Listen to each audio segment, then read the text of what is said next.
Madame, Monsieur, bonsoir. Merci de votre fidélité. Il est tout juste 19h. Voici les titres de l'actualité. Le transport routier a repris entre les villes depuis avant-hier jeudi dans le respect des spécificités zones 1 et 2. Mais un cahier de charges est soumis aux entreprises pour le transport en commun des voyageurs par autocar. Cette nouvelle mesure est accueillie par certains avec quelques appréhensions. C'est le cas pour celles qui exercent à partir de la gare Ouled Ziane à Casablanca. Bac 2020, cela concerne plus de 441 000 candidats, toutes branches confondues dans la seule région de la Saqiya al-Hamra. Il s'agit de plus de 8 000 candidats à la session normale de l'examen national unifié du baccalauréat au titre de l'année scolaire 2019-2020. Et puis les salles de sport reprennent du service. Cette réouverture est accompagnée d'une batterie de mesures préventives, notamment le marquage au sol et la désinfection pour que sport ne rime pas avec danger de contamination. Nous suivrons le reportage réalisé à Rabat. La situation épidémiologique au Maroc pour commencer cette édition d'information sur l'Oula. 244 nouveaux cas d'infection au coronavirus ont été enregistrés ces dernières 24 heures pour 67 rémissions, soit un taux de guérison de 73,4%. Ces dernières 24 heures, on a enregistré malheureusement 2 nouveaux décès, ce qui porte le total des décès à 220, soit un taux de létalité de 1,9%. Et avec la deuxième phase des mesures d'allègement, le transport routier, nous le disions en titre, a repris entre les villes depuis avant-hier jeudi dans le respect des spécificités des zones 1 et 2.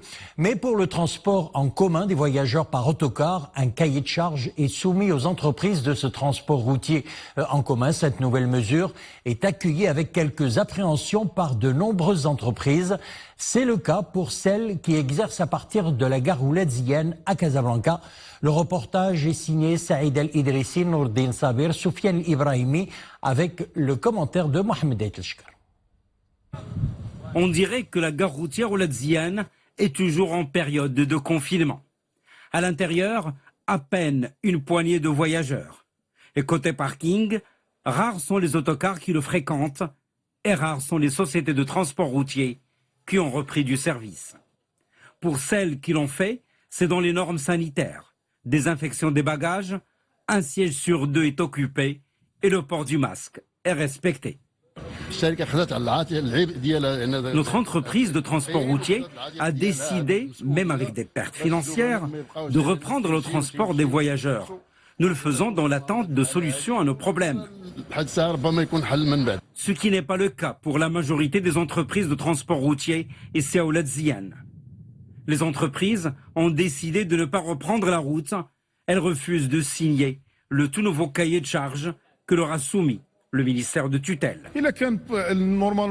Pour nous, on s'attendait uniquement à adopter un protocole sanitaire, comme pour les autres secteurs.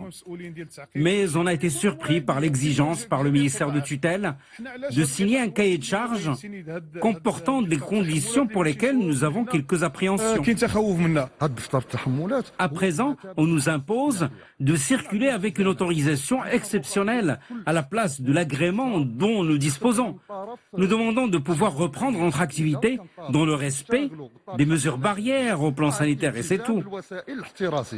Un vrai bras de fer qui s'engage entre le ministère de tutelle et des sociétés de transport routier.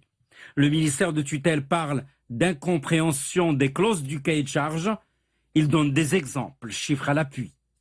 Si l'on prend le coût d'un voyageur, qu'on voudrait doter d'un petit tube de gel et d'un masque, ça ne dépasserait pas les 2 dirhams. L'utilisation d'une séparation des voyageurs par rapport aux chauffeurs, ça coûte pas cher. L'utilisation d'un bac pour la désinfection des chaussures non plus. Et donc, ce n'est pas une question, je pense, de coût. Jusqu'à hier soir, le ministère parle de l'ouverture de 75% des gares routières, conformément au cahier de charges. 30 entreprises de transport ont déjà assuré un total de 200 voyages jusqu'à hier 20h. Secteur du transport toujours, nouveau départ pour le transport urbain à Casablanca. Sur les 200 autobus destinés au renouvellement du parc de transport urbain de la ville, 60 sont achevés et vont être livrés bientôt. L'assemblage des bus assuré par Irizar Maroc a atteint un taux d'intégration locale de 41% avec un objectif à terme de 60%. C'est ce qu'a annoncé Askhairat, le ministre de l'Industrie, du Commerce, de l'économie verte et numérique. Grâce à ces stratégies industrielles, le Maroc s'est hissé en leader régional et africain de l'industrie de la mobilité. Nous vous proposons d'écouter le ministre de l'Industrie, du Commerce, de l'économie verte et numérique et le directeur général d'Irizar Maroc. Je vous propose de l'écouter. Nous sommes aujourd'hui à 41% de taux d'intégration marocain. Comme vous avez pu le voir, l'ensemble de la chaîne est en train de monter en gamme, avec un objectif rapidement à 60%, mais nous sommes déjà à 41%. Souvenez-vous, pour le secteur automobile, nous avons démarré très bas et nous avons eu beaucoup de mal à arriver à ces taux de 40%, 41% et puis 60%. Nous allons y arriver, Inch'Allah, très rapidement. Alors, ce qui est intéressant de constater, c'est que au niveau national, nous avons des compétences pour réaliser énormément de choses. Voici des bus que nous importions à 100% de l'étranger et que désormais nous fabriquons dans cette usine-là à 41% et nous espérons avoir plusieurs usines qui vont s'y intégrer pour pouvoir dépasser les 60%, être d'abord autosuffisant. Il n'est pas normal que le Maroc continue à acheter des bus fabriqués à l'étranger et il n'est pas normal que le Maroc n'exporte pas des bus extrêmement compétitifs avec cette qualité que nous avons vue. Ces véhicules-là sont en normes européennes, homologués en normes européennes. Ils n'envient en rien les autobus européens. Parmi ces bus-là sont parmi ont une particularité d'être homologués R6601 qui est anti-renversement que les bus urbains. Peu de bus urbains ont et ont toute la technicité et tout ce qui est en normes de sécurité internationale et on espère que cela plaira aux Casablancais.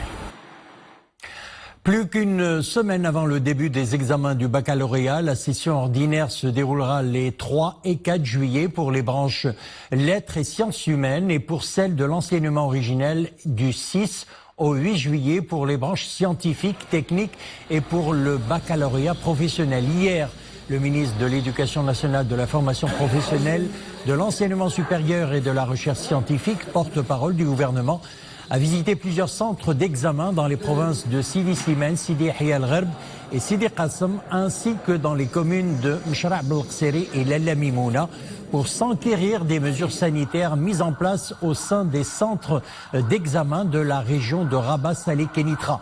Les résultats de cette session normale s'afficheront le 15 juillet pour laisser place à l'organisation de la session de rattrapage prévue du 22 au 24 juillet 2020. Au total, pour le baccalauréat 2020, donc, ce sont plus de 441 000 candidats, toutes branches confondues. Dans la seule région de l'Ayoun, Saqiya al-Hamra, il s'agit de plus de 8 000 candidats à la session normale de l'examen national unifié du baccalauréat au titre de l'année scolaire 2019-2020. Mariam El-Messi. Le baccalauréat, une échéance qui se prépare non seulement pour ceux à la quête du précieux sésame. Désormais, les académies régionales d'éducation et de formation et les conseils régionaux sont eux aussi mis à l'épreuve. Leur défi, garantir la bonne tenue des examens dans ces conditions sanitaires exceptionnelles.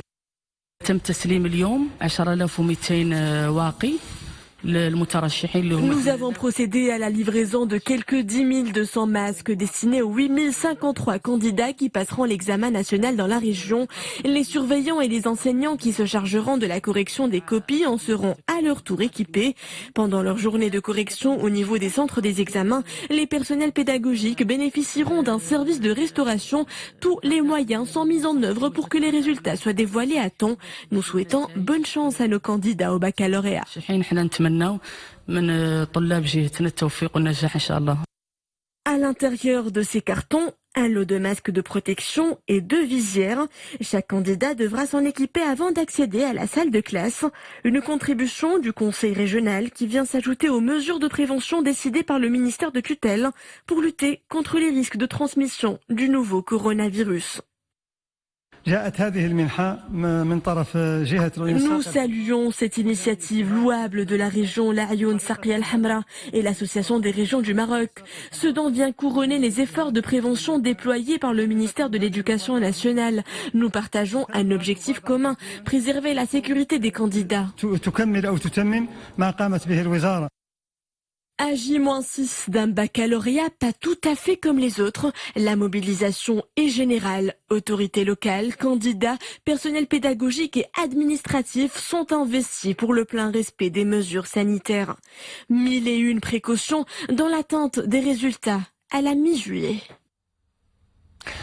Coronavirus à travers le monde, le nombre de nouveaux cas n'a jamais été aussi élevé. Le virus Covid-19 a touché près de 10 millions de personnes et a fait un total de près de 500 000 morts. Le nombre de nouveaux cas bat des records en Amérique. Aux États-Unis, plus de 45 000 contaminations ont été recensées avec également 732 morts ces dernières 24 heures. La Covid-19 se multiplie dans 16 États. Le bilan continue de s'alourdir aussi au Brésil. Plus de 46 000 cas et 990 morts déclarés en 24 heures. Le bilan pourrait doubler d'ici le mois prochain. Au Chili, l'épidémie s'accélère également. Le bilan journalier ne cesse de grimper. En Inde, où le pays a entamé la phase de déconfinement, l'épidémie est toujours très active avec près de 17 000 nouveaux cas en 24 heures. Et puis en Europe, qui est en pleine phase de déconfinement, la situation reste très surveillée. L'OMS met en garde, la plus grande menace en Europe aujourd'hui est la complaisance, puisque la pandémie de Covid-19 n'est pas terminée, avertit l'Organisation mondiale de la santé. Et puis, plus de 25 000 personnes sont mortes au Mexique du Covid-19 et quelques 200 000 autres ont été contaminées depuis le début de l'épidémie dans ce pays de 127 millions d'habitants selon les autorités. La ville de Mexico demeure dans un état d'urgence maximale. Le Mexique a une proportion de contamination de 159 pour 100 000 habitants. Et puis en Syrie, le pays enregistre 250 cas et une dizaine de décès, mais l'OMS redoute une explosion de la pandémie du coronavirus. L'Organisation mondiale de la santé craint que la situation échappe au contrôle.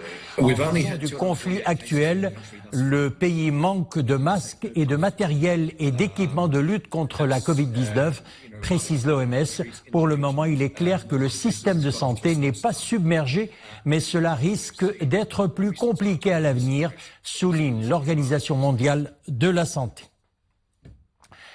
Les opérations de rapatriement des Marocains bloqués à l'étranger se poursuivent avec notamment le rapatriement de quelques 160 Marocains bloqués à Séville et 3 vols de la Royal Air Maroc depuis Paris et Bordeaux en plus d'un vol de Francfort.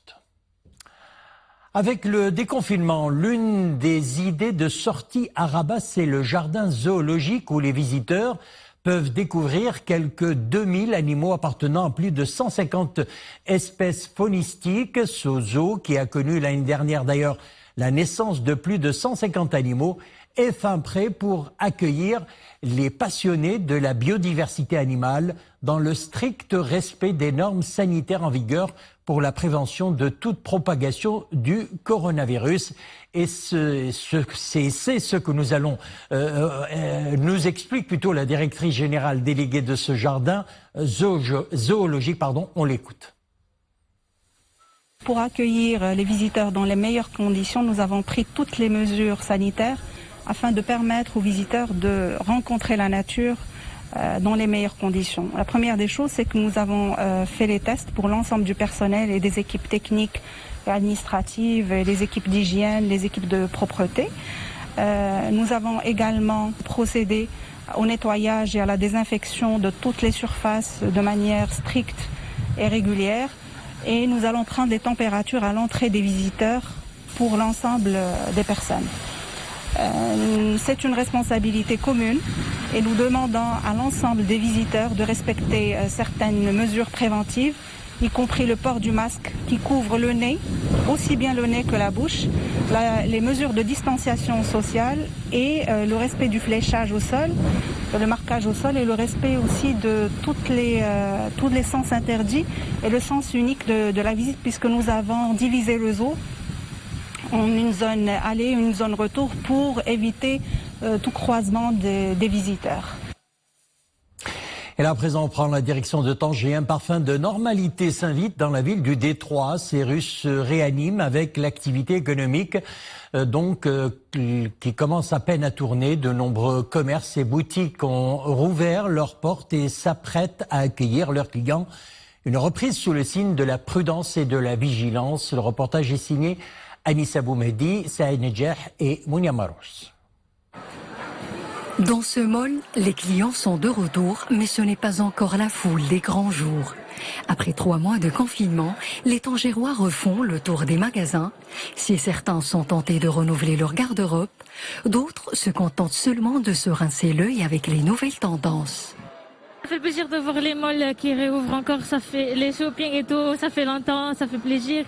Et de voir que le mall a donc les machines sophistiquées pour voir si tu as la température hausse ou basse. Ça fait plaisir de voir bien ils prennent les choses au sérieux. Et on est content de voir les malls et les food courts ouverts encore, ça fait du bien. J'ai rouvert mon magasin, mais il n'y a pas beaucoup de clients. J'espère qu'ils seront nombreux les jours qui viennent. Sinon, le manque à gagner sera considérable. Les petits commerçants et les vendeurs des grandes enseignes espèrent retrouver leurs clients.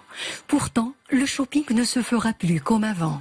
Dans ce centre commercial, toutes les précautions sont prises à chaque entrée et sortie de visiteurs. Nous avons mis en place au niveau des entrées des caméras thermiques, des thermomètres pour la prise de température de nos clients. Nous avons aussi mis en place des distributeurs de gel hydroalcoolique. Avec la relance de l'activité, les commerçants doivent désormais se réorganiser et s'armer de patience pour accueillir leurs clients en toute sécurité, en attendant de meilleurs jours. Et puis, les salles de sport ont aussi rouvert leurs portes. Cette réouverture est accompagnée d'une batterie de mesures préventives, notamment le marquage au sol et la désinfection pour que sport ne rime pas avec danger de contamination. À Rabat, le reportage est signé Ptissam Moudris et Amin Sharkaoui sur un récit de Nissim Naouzdar. Un espace complètement réaménagé, des machines replacées et séparées de 4 mètres l'une de l'autre, des gels hydroalcooliques à chaque coin de la salle et un personnel au taquet pour veiller sur l'hygiène permanente des lieux. Mais pour maximiser la prévention, les séances collectives ont désormais lieu dans le jardin de l'établissement. En plein air, Karim, coach certifié, retrouve dans une ambiance bon enfant les adhérents du club. C'est parti pour une chasse à l'adrénaline avec beaucoup de passion, mais surtout beaucoup de prudence. Comme vous le voyez, la distanciation physique est tout à fait respectée. Partout, des affichés de sensibilisation rappellent à nos clients les consignes sanitaires de base pour que cette reprise se passe dans d'excellentes conditions. Changement de décor. D'habitude bondé de monde, l'intérieur de l'établissement est aujourd'hui occupé par quelques adhérents seulement. Là encore, les gestes barrières sont observés à la lettre. On a mis en place des protocoles de désinfection très stricts au niveau du matériel et au niveau de l'utilisation de nos différents espaces. On a réaménagé tous les espaces du club, on a délocalisé les cours collectifs en extérieur pour que nos adhérents puissent reprendre les activités sportives dans les meilleures conditions sanitaires. On a formé notre personnel pour qu'ils puissent accompagner nos adhérents pour que la reprise sportive puisse se faire avec les meilleures conditions d'hygiène et dans les meilleures conditions sanitaires aussi. Après 3 mois de sédentarisation anxiogène, reprendre le sport est bon pour le corps et le moral. En salle ou en plein air, faites de l'exercice, évacuez bien votre stress, mais surtout, gardez vos distances. C'est la fin de notre édition. Merci de l'avoir suivi. L'info revient sur Oula à 21h. Une excellente soirée. Bon dimanche, à demain.